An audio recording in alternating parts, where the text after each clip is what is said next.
Angibingelele bazalwane benkosi, angibingelele kubalandeli bonke bezinohlonzo podcast. Angibingelele ngisasenguye uBishop Fano Zulu webandla leGod's Principles Family Church, kodwa kakhulu ngwaseziyoni. Okakhulu ngiyinzalo yaseziyoni. Okakhulu ngihlanganyela eziyoni. Amen. Ngiyakholwa ukuthi ke abantu bonke balalele lokhu uNkulunkulu akubeka enhlizweni yami. Lingubani iziyoni? Ubani uZayoni? uNkulunkulu uthini ngeZayoni? Yilokho kakhulu engubhekile kakhulu okusemoyeni wami ukuthi ngazi isizwe sikaNkulunkulu. Mawuseziyoni awulahlekile, mawuseziyoni usenhlanganweni kaJehova uNkulunkulu. Lapho uNkulunkulu enza khona izimangaliso kusukela emandulo. Ake sibukeke incwadi kaIsaya umprofeti omkhulu eBhayibhelini ka66 ivesi lika7. iBhayibheli lithi ke iziyoni ngaphambi kokuba, amen, ngaphambi kokuba libe nemihelo lazala, lingakehlelwa izinhlungu lazala umntwana wesilisa. Haleluya. Isiyoni lingakabi namhelo lazala. Ngamagama kukhona isizwe, kukhona abantu bakaNkulunkulu abazalayo, lazala umntwana wesilisa. Sizoqhubeka ke sichaza ukuthi ubani lo mntwana wesilisa ozalwe eSiyoni. Ivesi elilandelayo lithi ngubani okuzwile okunjena na? Ngubani okubonile okungangalokhu na? Izwe lingazalwa ngosuku lunye na?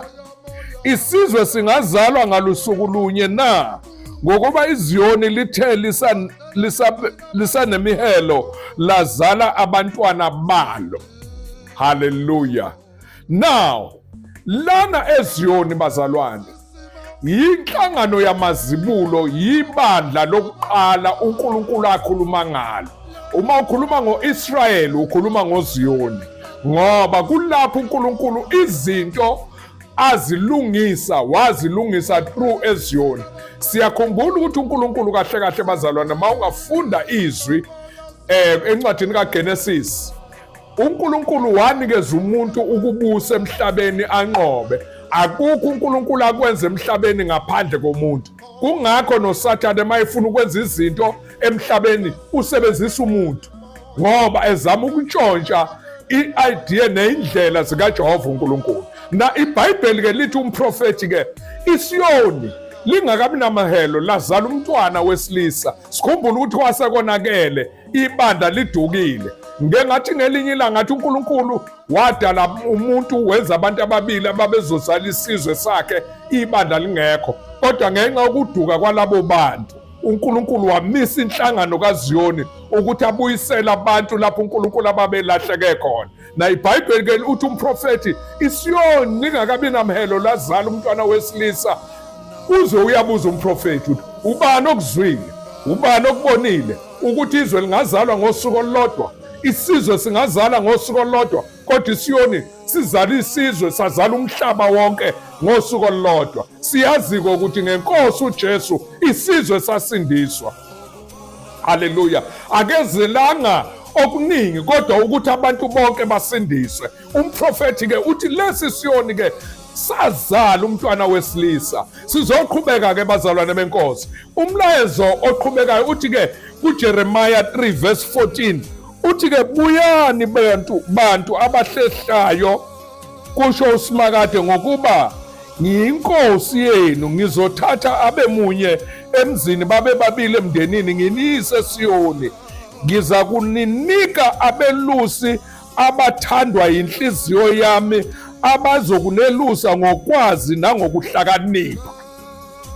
Abelusi benhliziyo kaNkulunkulu.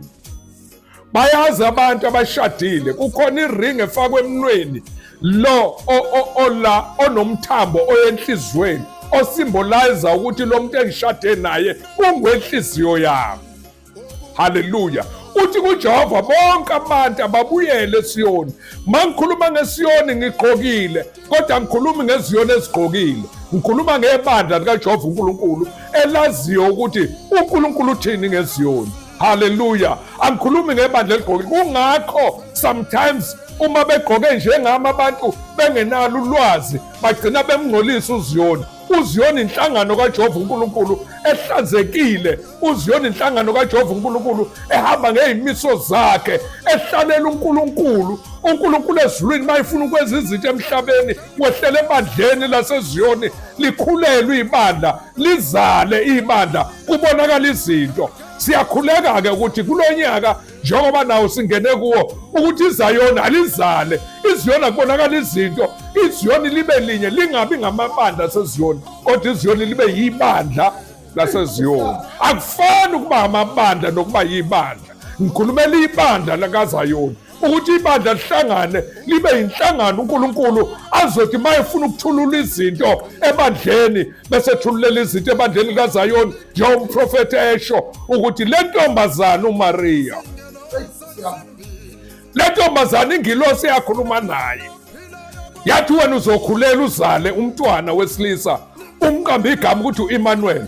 Yayingahlangananga nendoda, kufuneka izintokazi nezinsizwa ezimsulwa ezipure phambi kaNkulunkulu ukuze umoya ingcwele wehlisa izinto ezizobonakala abantu bazibone.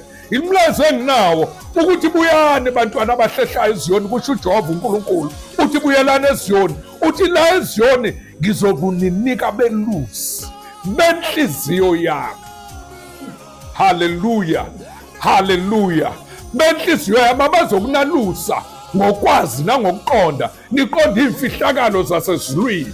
Abelusi benhliziyo yami, hayi abelusi bababandla seZayoni, ngoba kufika kuhlukane asazani. Kodwa-ke uma ngabe sesiqonda ukuthi singuZayoni, ibandla lamazibulo, ibandla likaNkulunkulu alithanda ekuqaleni, wakhuluma ngalo ukuthi umhlaba ushintshe ubuyele kuye njengoba wayewudalile ukuthi isizwe sakhe simkhonze, simdumise, sifuze yena,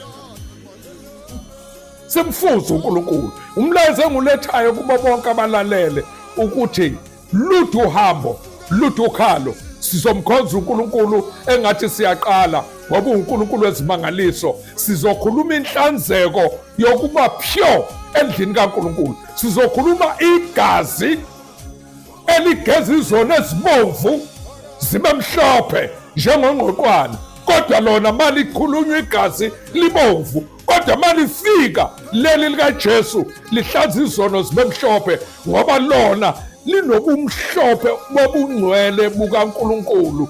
Haleluya.